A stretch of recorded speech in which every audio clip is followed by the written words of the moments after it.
Hi Tina and Blaze, it's Rachel and Max. How are you doing? I'm looking forward to working with you guys. So this is the first video that I'm making to tell you a little bit about how to use the gear so you can get started right now without me. So the first thing I want to show you is what we call a wrap in T-Touch. It's basically just a tensor bandage bought from the drugstore. You should pay about $6 for it, get the better quality one. And we use a tensor bandage to wrap around the body to have an effect on the nervous system. Maxie, come here.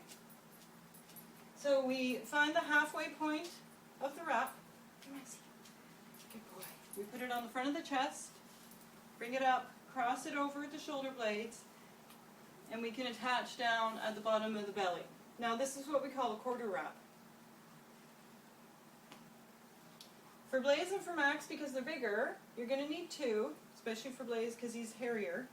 So just put a easy knot in one end, and then same thing, find the halfway point, front of the chest, cross on the shoulder blades, cross down again at the bottom of the ribs, and bring it up onto the top of the back. So now we have the full wrap applied. So it has the effect of reducing anxiety, reducing fear, reducing reactivity in dogs. It releases tension patterns in the body, and so allows dogs to let go of their emotions associated with the tension patterns held in their body.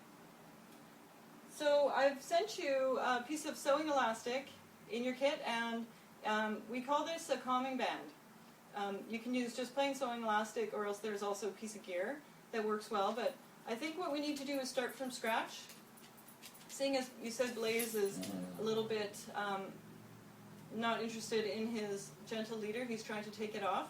So I think we should just toss out the gentle leader for now and start with something that's lighter, thinner, and less invasive on his mouth. The reason he has a hard time with his muzzle being touched is because he has a lot of tension there, and he's what we call a mouthy dog. So we need to release some of the tension in his face there to help him be less reactive. So you'll adjust the knot so that it fits his head. Up, Max, come on. Up, come for treats. Come on. Attaboy.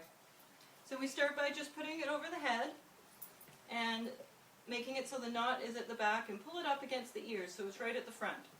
Then with one hand we're going to put a half a twist and put it over the dog's nose. I'm not sure if you saw that, but okay. So put it over the head with the knot at the back, half a twist, and put it over the nose. So we can do a little bit of stroking. Good boy, Maxie. A little bit of touches. And we're going to be using the on-off principle here, which means you put it on, you take it off. You put it on, feed a treat. Good boy. Take it off.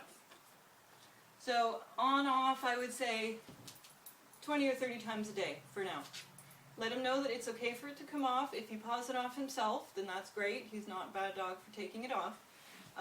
You want to put it on maybe when he's eating dinner, and let him eat his dinner with it on. Put it on when you're going on your walks to try and keep him calm. I gave you the black color so it's a little less invasive looking on his face. So you can use the calming band just like the wraps in expectation of any time you might expect him to have a reaction. Okay, so that's our two methods we got so far, calming bands and wraps.